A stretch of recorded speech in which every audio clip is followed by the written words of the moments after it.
تو ہم آگے بڑھے. جو چیز میری خوش قسمتی کہ شادی کے بعد بھی ہمارے ہسبینڈ بھی وکیل تھے, بیرسٹر, اور ہم دونوں میدان میں آئے اور ہم نے اپنی پریکٹس شروع کی. اور پریکٹس شروع کرتے کرتے کرتے جب ہم آئے سامنے تو سب سے پہلے یہی بات آئی کہ یہ عورت ہے. ہمارے اس زمانے میں جب ہم بیرسٹر بنے تھے تو میں تیسری بیرسٹر تھی پاکستان کی. پہلے تھی مس رابعہ قاری, اس کے بعد سلمیٰ سبحان میری کزن, اس کے بعد میں بنی. بہت کم خواتین تھیں میدان میں. کچھ LLB کر کے خواتین موجود تھیں. ثریا احمد پائی بہت بڑی جج تھیں, ہماری ڈسٹرکٹ جج, بہت نمایاں اور زبردست خاتون. اگر وہ آج زندہ ہوتی تو میں سوچتی ہوں وہ سب سے پہلی ویمنس چیف جسٹس بنتی, اتنی لائق خاتون تھی.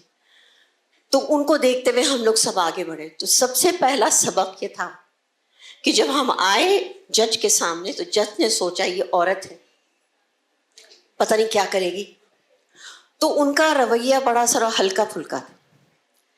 تو ہمارے شوہر نے ہمیں یہ کہہ دیا تھا کہ کچھ مت سوچنا, موو اپنے ہدف کی طرف, سوچ سمجھ کے جواب دو, پرواہ مت کرو وہ کیا سوچتے. اور وہی میں نے کیا. اور سمجھیے کہ 10-15 منٹ کے اندر ہم نے بیانات جو شروع کیے, اس وقت جج بھول گئے کہ عورت کون ہے, مرد کون ہے. مسئلہ اٹھا اور مسئلے کی طرف ہم چل پڑے. اس چیز نے مجھے سکھایا کہ کوئی عورت کو رکنا نہیں چاہیے, اچھے عزم کر کے وہ آگے بڑھتی ہے. کبھی مت گھبرائیے, کبھی مت پریشان ہو, آپ کو آگے بڑھنا. آپ نے سنا یہاں پہ خاتون تھیں جو اوشیانوگرافی کی بات کر رہی تھی, انہوں نے خواب کی بات کی.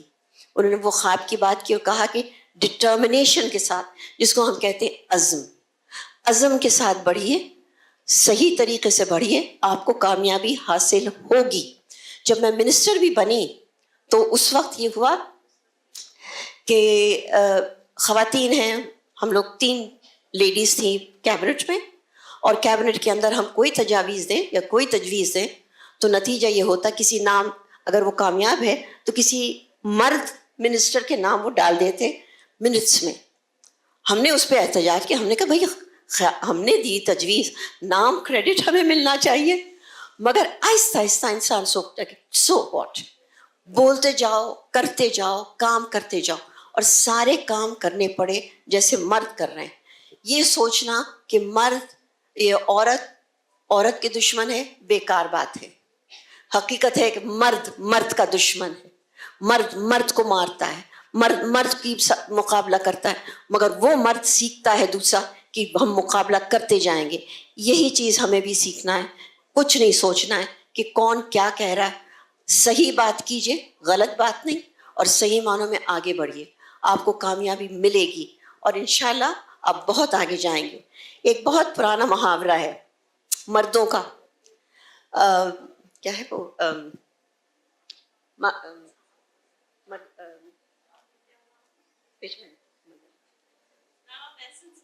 ہاں اس کا ایک دم سے خیال آیا اس کا کہ مردوں کی ایک عورت کی مرد, ہاں نہیں مردوں, وہ ہے نا ہمت مردہ مدد خدا.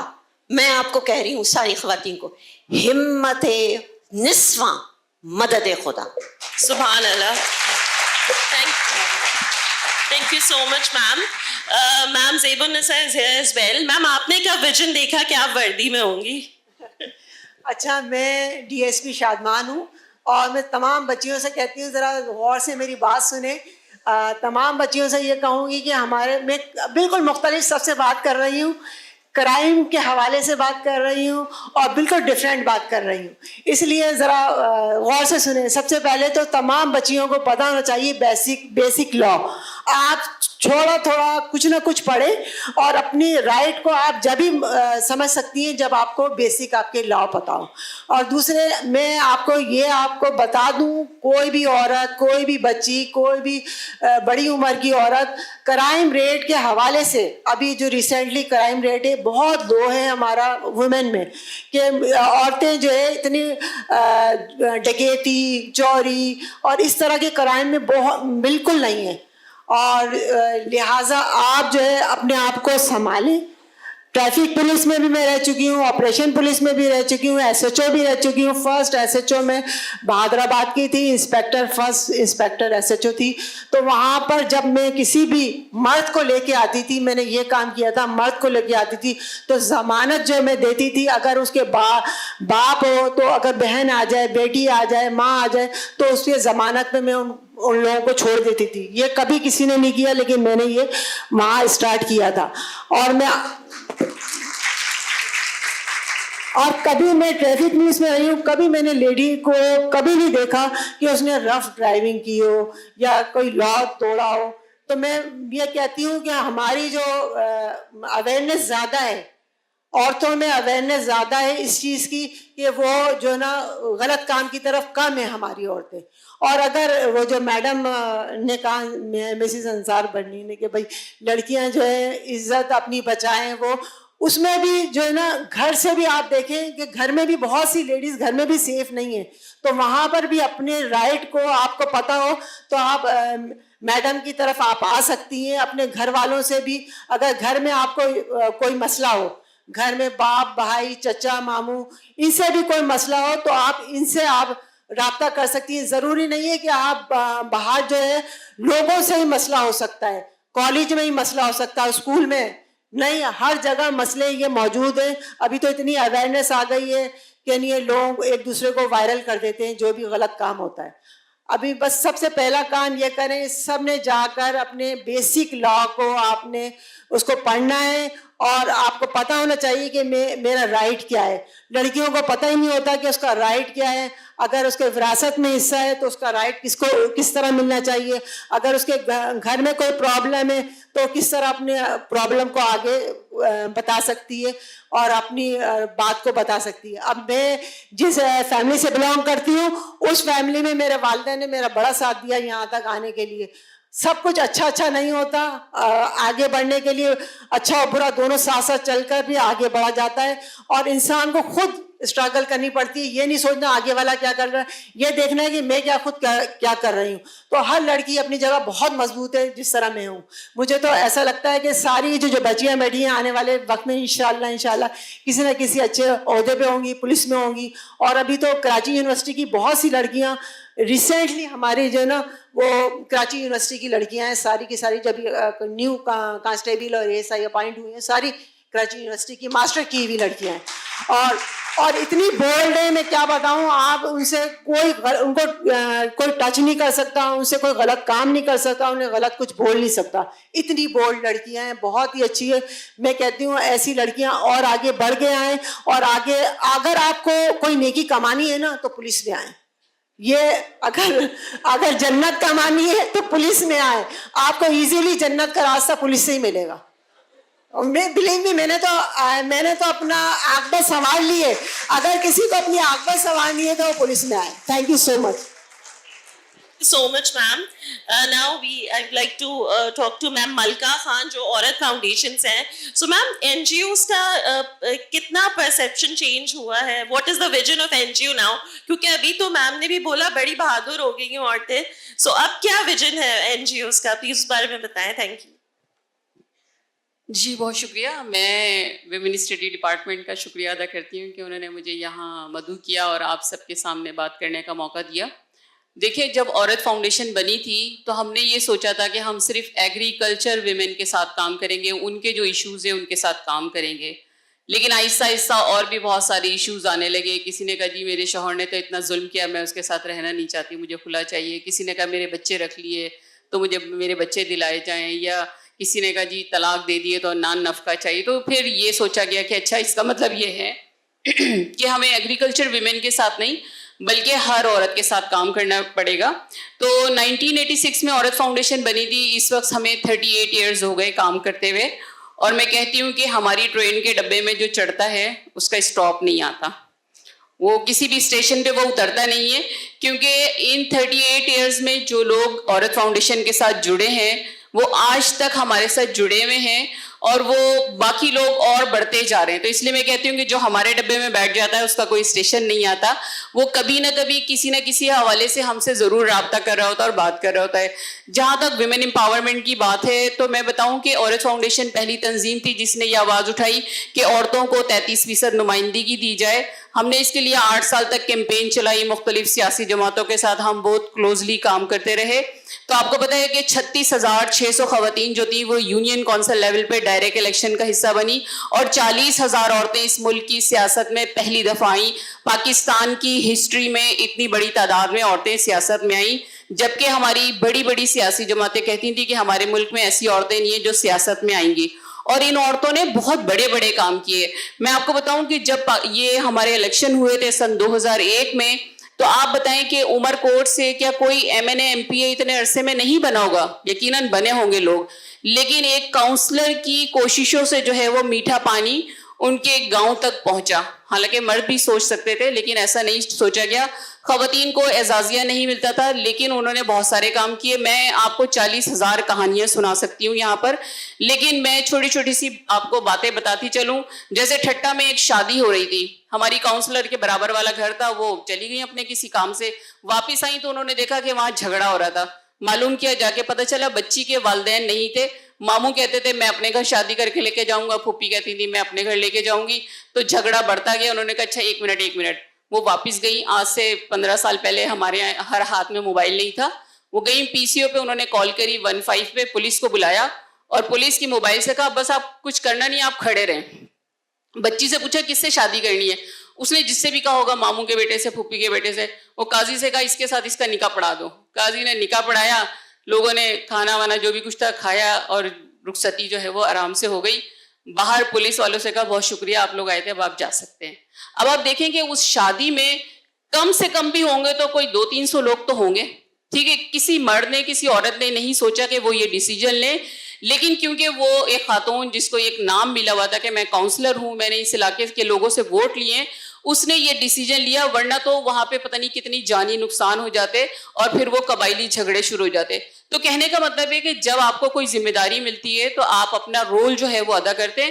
تو اس طرح کی کوئی 40,000 کہانیاں میں آپ کو سنا سکتی ہوں. عورت فاؤنڈیشن نے 6 کتابیں شائع کی ہیں, آنگن سے ایوان تک, کہ وہ عورت جو گھر سے باہر نہیں نکل سکتی تھی, جو دروازہ نوک ہونے پر کہتی تھی کہ گھر میں کوئی نہیں ہے, یعنی کہ جو اس کی بھی موجودگی ہوتی تھی وہ کہتی تھی گھر میں کوئی نہیں ہے. تو آج وہ عورت آنگن سے نکل کے ایوان تک کیسے پہنچ گئی, اس نے کون کون سے بیریئر ہٹائے کہ وہ اسمبلی تک پہنچ گئی, وہ قومی اسمبلی تک, صوبائی اسمبلی تک اور نیشنل اسمبلی تک پہنچ گئی. تو ہم نے اپنے باقاعدہ جو ہمارے گراس روٹ لیول سے پروجیکٹ ہے ان کو ہم نے اسٹیپ بائی اسٹیپ جو ہے وہ ان کو آگے بڑھاتے گئے, خواتین کو آگے لاتے گئے. مگر میں یہاں پہ یہ بھی کہوں گی کہ ہمارے یہاں اس وقت جو ہمارا لوکل گورنمنٹ سسٹم ہے اس میں یوتھ کی ایک سیٹ جو ہے وہ رکھی گئی ہے. 5% کوٹا جو ہے وہ یوتھ کو مطلب ملا ہے, اسی طرح ٹرانسجینڈر کو ملا ہے, اور ہمارے پی ڈبلیو ڈی جو پرسن ہے. تو میں چاہوں گی کہ ہم اس یہاں پر ایک یہاں سے ریکمنڈیشنز بھی جائے کہ قومی اسمبلی, صوبائی اسمبلی اور سینٹ میں ہر لیول پہ یوتھ کی سیٹ جو ہے وہ ہونی چاہیے تاکہ یوتھ جو ہے وہ اپنا رول ادا کر سکے. دوسرا میں یہاں پہ یہ بھی کہوں گی کہ آپ کو پتہ نہیں, مجھے یہاں جو ہمارے اتنے سارے اسٹوڈنٹ بیٹھے ہیں آپ کو معلوم ہے یا نہیں, 2018 میں سندھ اسمبلی نے یوتھ پالیسی پاس کی تھی.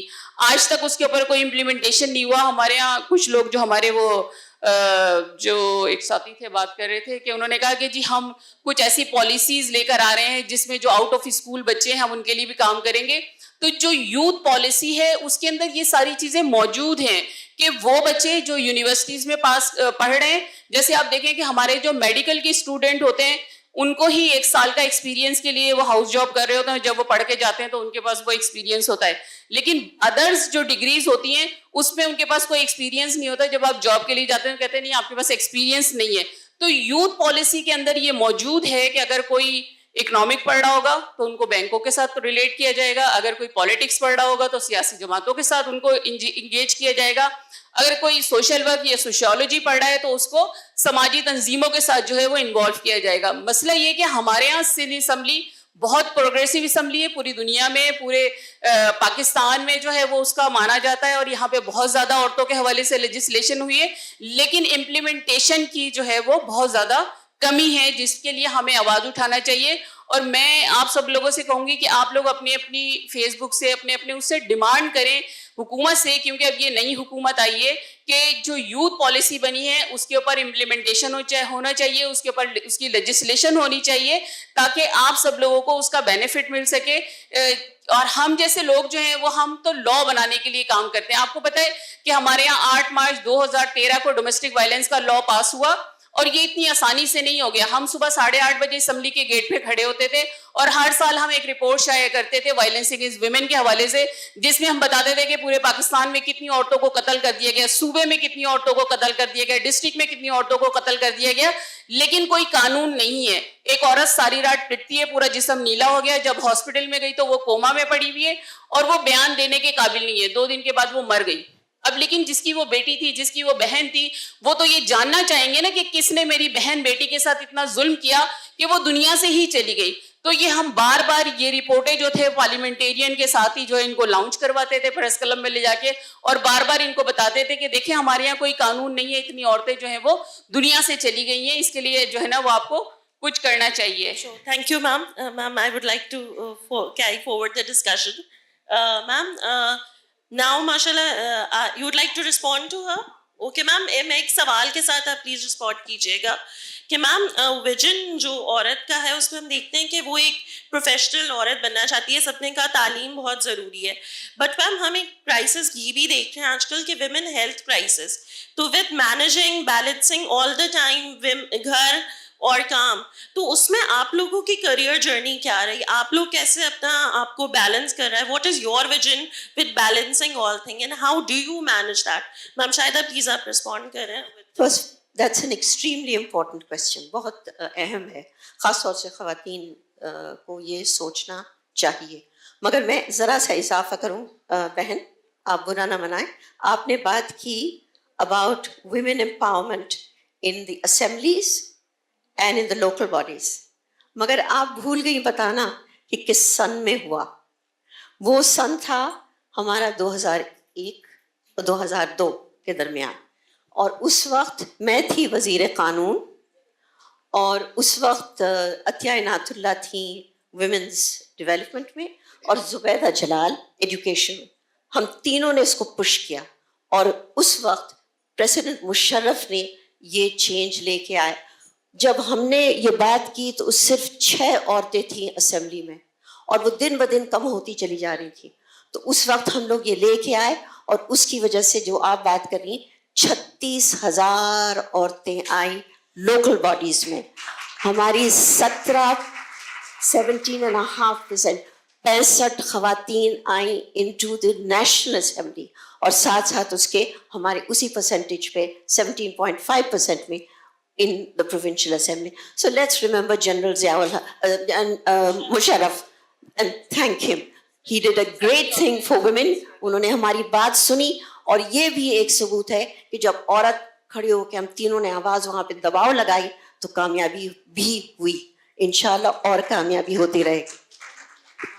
آپ نے جو بات کی, دیکھیے مردوں نے اپنی زندگی کو آگے لے کے چلے ہیں ذمہ داریوں کے ساتھ, لیکن پھر بھی وہ کفیل ہیں, وہ اپنے گھرانے کا خیال رکھتے ہیں. جیسے جیسے عورتیں کامیاب ہو کے میدان میں آ رہی ہیں, میری آپ سے گزارش ہے کہ جیسے ہم نے بچوں کا خیال رکھا, اگر آپ نے اپنے بچوں کے ساتھ 24 گھنٹے خیال نہیں رکھا, آپ نے ان کو تربیت نہیں دی, آپ نے ان کو تمیز نہیں سکھایا, زندگی میں کامیاب نہیں ہوں گے, آپ کے لیے مصیبتیں پیدا ہوں گی, اور ہمارے لیے جو آئندہ نسل آ رہی ہے اس کو تکلیف میں مبتلا ہوگی.